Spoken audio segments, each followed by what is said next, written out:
வாங்க கொஸ்டின் பார்க்கலாம். 2 vertical rods, ஒன்று ஸ்டீல் இன்னொன்று காப்பர் இருக்கு. ரெண்டுமே எவ்வளோ தூரம் தள்ளி இருக்கு? 50 சென்டிமீட்டர் அப்பார்ட். ரெண்டு 50 சென்டிமீட்டர் அப்பார்ட்டில் இருக்கு. ஒன்று ஸ்டீல் இன்னொன்று காப்பர். ரெண்டும் எவ்வளோ தள்ளி இருக்கு? 50 சென்டிமீட்டர். ஓகே, ஸோ இது ஸ்டீல், இது காப்பர். ஸோ மேலே இதை ஃபிக்ஸ் பண்ணிட்டாங்க. ஸோ கீழே என்ன பண்ணுறாங்க? ஒரு கிராஸ் பார் போட்டுட்டாங்க. ஸோ இந்த கிராஸ் பாரில் ஒரு லோட் இருக்குது. இந்த லோட் அப்ளை பண்ணிகிட்ருக்காங்க. எவ்வளோ லோட் அப்ளை பண்ணுறாங்கன்னா 5000 நியூட்டன் அப்ளை பண்ணிகிட்ருக்காங்க. ஸோ அவங்க கொடுத்துட்டான் இந்த காப்பரோட டயாமீட்டரும் ஸ்டீலோட டயாமீட்டரும் 2 சென்டிமீட்டராக.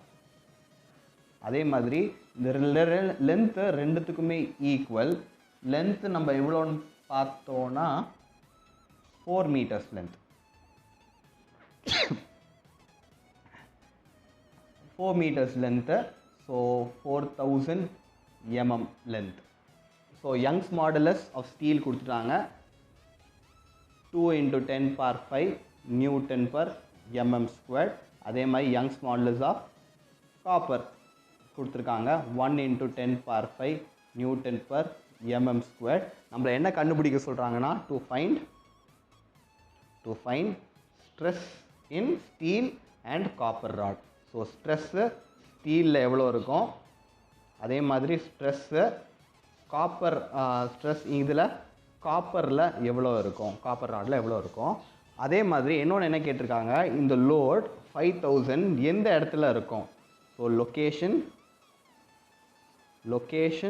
Of load 5000 newton. என்ன கண்டிஷன்?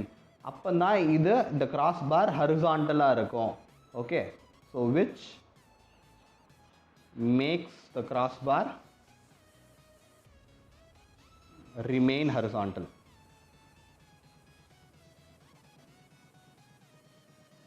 ஓகே, வாங்க இப்போ நம்ம முதல் கண்டிஷன் அப்ளை பண்ணுவோம். இது காம்போசிட் பார் ப்ராப்ளம்னால நான் இப்போதுமே சொன்னேன் காம்போசிட் பாரில் 2 ஈக்குவேஷன் கவர்னிங் ஈக்குவேஷன் அப்ளை பண்ண போகிறேன்.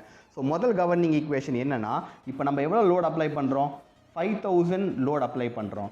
இந்த 5000 load should be carried by என்ன? Steel and copper. 2 பார் இருக்குது. ஸோ மொத்த லோடு வந்து இவங்க 2 பேர் தான் இருக்காங்க. ஒருத்தர் ஸ்டீலு, இன்னொருத்தர் காப்பரு. ஸோ மொத்த லோட் அப்ளை பண்ணுறது இவங்க 2 பேரும் தான் தாக்கு பிடிக்கணும். ஸோ டோட்டல் லோட் நம்ம எப்படி எழுதலாம்? Total load P is equal to load carried by steel plus load carried by copper. ஆனால் நம்மளுக்கு என்ன தெரியும்? இந்த ஸ்ட்ரெஸ் எப்படி எழுதலாம்? Stress is equal to load by area எழுதலாம். இதிலேருந்து நம்ம லோடை மட்டும் தனியாக எழுதணும்னா என்ன பண்ணணும்? Which implies load is equal to stress into area. கரெக்டாக? இப்போ நான் என்ன பண்ண போகிறேன்? இந்த லோடை இன் டர்ம்ஸ் ஆஃப் ஸ்ட்ரெஸ்ஸாக ரெப்ரசன்ட் பண்ணிக்க போகிறேன்.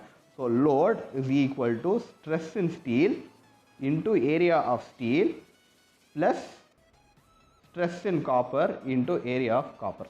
இது ஈக்குவேஷனை கொஞ்சம் அனலைஸ் பண்ணலாம். இது வந்து என்ன? லோடு நம்ம எவ்வளோ அப்ளை பண்ணியிருக்கோம், அதாவது லோடு எவ்வளோ அப்ளை பண்ணியிருக்கோம்? 5000 அப்ளை பண்ணியிருக்கோம். இது நம்மளுக்கு வேல்யூ தெரியுமா?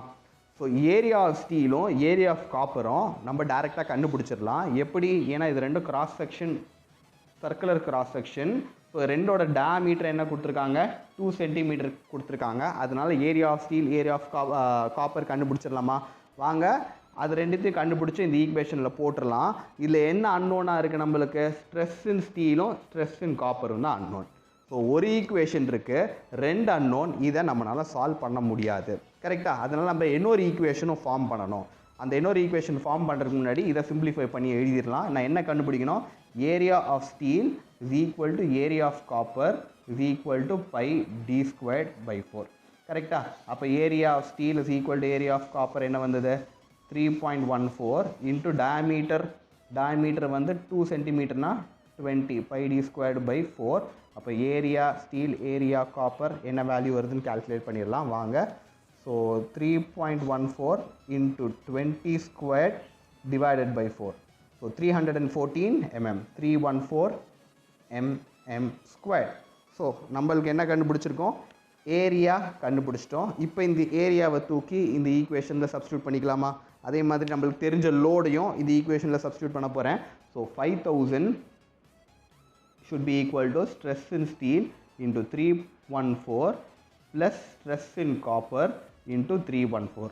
என்ன காமன் எடுக்கலாம்? 314 காமன் எடுத்தா என்ன ஆகும்? stress in steel plus stress in copper is equal to 5000. So இப்போ என்ன பண்ணலாம்? இந்த 5000 divided by 314 போட்டுடலாமா? 5000 divided by 314 போட்டால் என்ன வருது பார்க்கலாம். 314 15.923 is equal to sigma s plus sigma copper. So இது என்னோட ஃபஸ்ட்டு ஈக்குவேஷன். கரெக்டாக? இதில் என்ன எத்தனை அன்னோன் இருக்குது? 2 அன்னோன் இருக்குது. ஸோ 2 அன்னோன் ஒரு ஈக்குவேஷன் சால்வ் பண்ண முடியாது. அதனால் என்ன பண்ணணும்? இன்னொரு ஈக்குவேஷன் ஃப்ரேம் பண்ணணும். இன்னொரு ஈக்குவேஷன் ஃப்ரேம் பண்ணலாம். ஸோ இன்னொரு ஈக்குவேஷன் எப்படி ஃப்ரேம் பண்ண போகிறோன்னா, இது ரெண்டும் இப்படி இருக்குது, காம்போசிட் பாராக இருக்குது. ஸோ காம்போசிட் பாராக இருக்கனால ரெண்டுத்துலேயும் என்ன இருக்கணும்? ஒரே சேஞ்ச் இன் லென்த்தாக தான் இருக்கணும். ஸோ ஒரே சேஞ்ச் இன் லென்த்னா என்ன? இப்போ இந்த லோடு அப்ளை பண்ணுறதுனால ஸ்டீல் கொஞ்சம் சேஞ்ச் இன் லென்த் கொஞ்சம் பெருசாகும், அதே மாதிரி காப்பரும் பெருசாகும். காம்போசிட் பார்னால என்ன ஆச்சு? ரெண்டுமே ஒரே சேஞ்ச் இன் லென்த் தான் இருக்கணும். So change in length in steel should be equal to change in length in copper. So இதை நீங்கள் எப்படி எழுதலாம்? டெல்டா எல் நம்ம இப்படி எழுதலாம். டெல்டா எல் வந்து பிஎல் பை ஏஇன்னு ரெப்ரசன்ட் பண்ணலாமா? ஸோ இப்போ இந்த சேஞ்ச் இன் லென்த் ஆஃப் ஸ்டீலை நான் பிஎல் பை ஏஇயை ரெப்ரசன்ட் பண்ணுறேன். ஏஇ ஆனால் என்ன load? Load carried by steel, length of steel, area of steel, Young's modulus of steel should be equal to load carried by copper, length of copper, area of copper into Young's modulus of copper. Okay. So இதில் வந்து என்ன பண்ணலாம்? Load by ஏரியாவை நம்ம எப்படி எழுதலாம்? ஸ்ட்ரெஸ்ன்னு எழுதலாமா? ஏன்னா என்னது? Stress is equal to load by area. அப்போ இதுவும் ஸ்ட்ரெஸ்ன்னு எழுதலாமா? ஆனால் இது எதோட ஸ்ட்ரெஸ்ஸு? ஸ்டீலில் இருக்கிற ஸ்ட்ரெஸ்ஸு, இது காப்பரில் இருக்கிற ஸ்ட்ரெஸ்ஸு. ஸோ இது எப்படி என்ன ரெப்ரசன்ட் பண்ணுறேன்? Stress in steel into length of steel by Young's modulus of steel.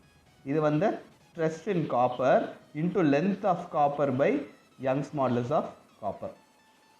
Okay. So இதில் என்ன இருக்குது? லென்த் ரெண்டுமே சேம் 4 மீட்டர். ஸோ லென்த் ரெண்டுமே சேம்னால இந்த ஈக்குவேஷன் லென்த் கேன்சல் பண்ணிடலாம். ஸோ இங்கே என்ன எழுதலாம்? Stress in steel is equal to டினாமினேட்டரில் யங்ஸ் மாடுலஸ், இந்த பக்கம் போச்சுன்னா நியூமினேட்டர் வந்துடும்.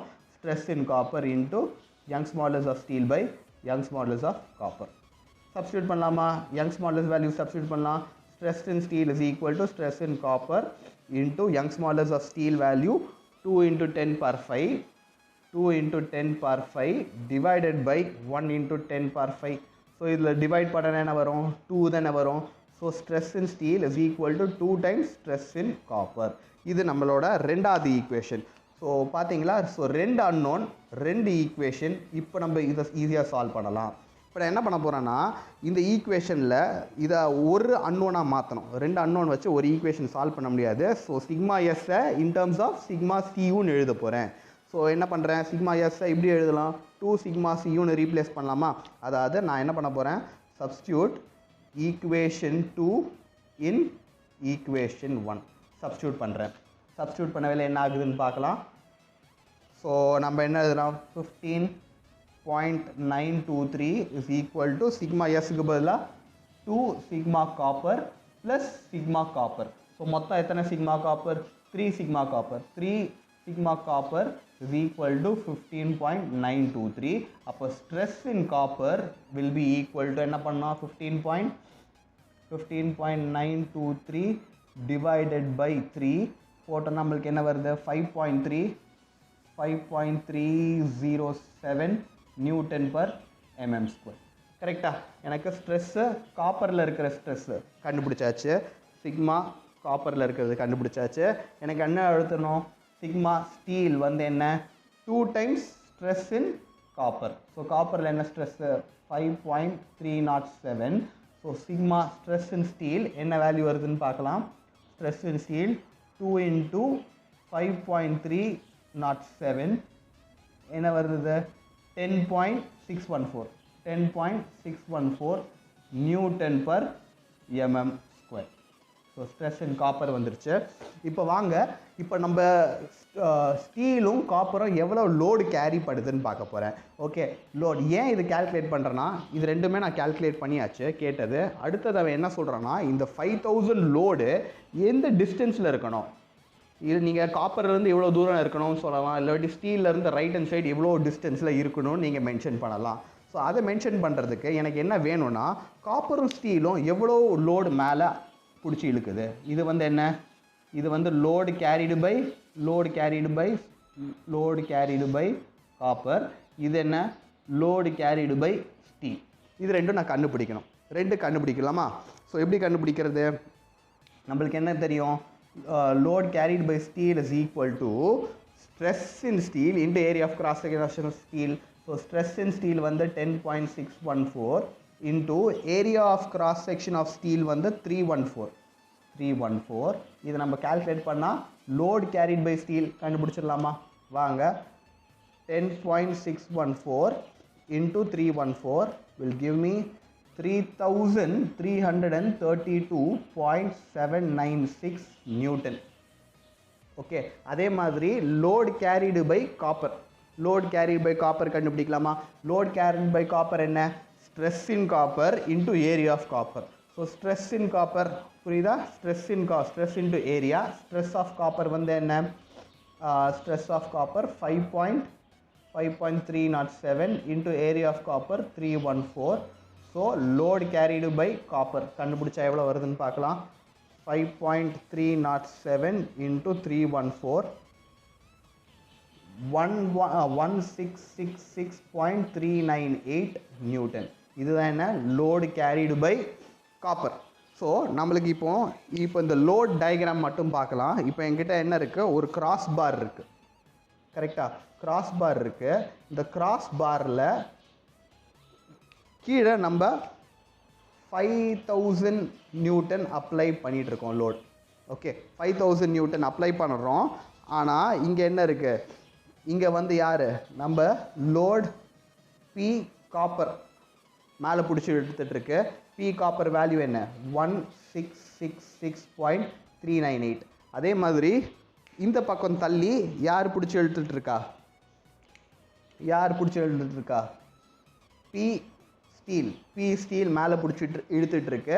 பி ஸ்டீல் வேல்யூ நம்மளுக்கு என்ன வந்துச்சு, 3332.796. ஓகே, ரெண்டுத்துக்கு நடுவில் எவ்வளோ டிஸ்டன்ஸ் இருக்குது பார்த்தோன்னா, ரெண்டுத்துக்கு நடுவில் எவ்வளோ டிஸ்டன்ஸ் இருக்குது, 50 சென்டிமீட்டர், அதாவது 500 mm நடுவில் டிஸ்டன்ஸ் இருக்குது. இப்போ நான் என்ன கண்டுபிடிக்கணும்னா, இந்த லோடு இந்த 5000 எந்த இடத்துல இருக்குது, நான் ஸ்டீல்லேருந்து நான் கண்டுபிடிக்கிறேனே. இந்த லோட் ஸ்டீல்லேருந்து இந்த டிஸ்டன்ஸ் 5000 அப்ளை பண்ணுறோம்ல, எவ்வளோ தூரம் அப்ளை பண்ணுறோம். அவன் என்ன கண்டிஷன் கொடுத்துருக்கான், இந்த கிராஸ் பார் இருக்குல்ல ஹரிசாண்டலாக இருக்குது. அப்படின்னா ஹரிசாண்டலாக இருக்குன்னா என்ன அர்த்தம், அந்த பாரில் எந்த ரொட்டேஷனும் இல்லை. அதனால் பாரில் நீங்கள் மொமெண்ட் அட் எனி பாயிண்ட் எடுத்தாலும் என்ன வரும், 0ன்னு வரும். நான் பாரில் இந்த பாயிண்டில் நான் மொமெண்ட் எடுக்க போகிறேன், ஸ்டீலில் இருக்கிறத மொமெண்ட் எடுக்க போகிறேன். என்ன கால்குலேட் பண்ண போகிறேன், ஃபைண்டிங் மொமெண்ட் அபவுட் பாயிண்ட். இந்த பாயிண்ட் நான் 1ன்னு வச்சுக்கிறேன். ஓகே, ஃபைண்டிங் மொமெண்ட் அபவுட் பாயிண்ட் 1 என்ன இருக்கும், summation of moment about point 1 என்னவா இருக்கணும், 0வாக தானே இருக்கணும். ஏன் 0வாக இருக்கணும், இது ஹரிசாண்டலாகவே இருக்குது, ரொட்டேட்டே ஆகாது. அதனால் இந்த பாயிண்டில் மொமெண்ட் கண்டுபிடிக்கணும்னா என்ன பண்ணணும், மொமெண்ட் வந்து என்ன, force into perpendicular distance. So இப்போ இந்த பாயிண்ட்டை 5000 நியூட்டன்னால் எவ்வளோ மொமெண்ட் க்ரியேட் ஆகுது 1ல் பார்க்கலாம். ஃபோர்ஸ் வந்து 5000, டிஸ்டன்ஸ் எனக்கு தெரியாது, அந்த டிஸ்டன்ஸ் தான் நான் எக்ஸ்ன்னு எடுத்துக்க போகிறேன்.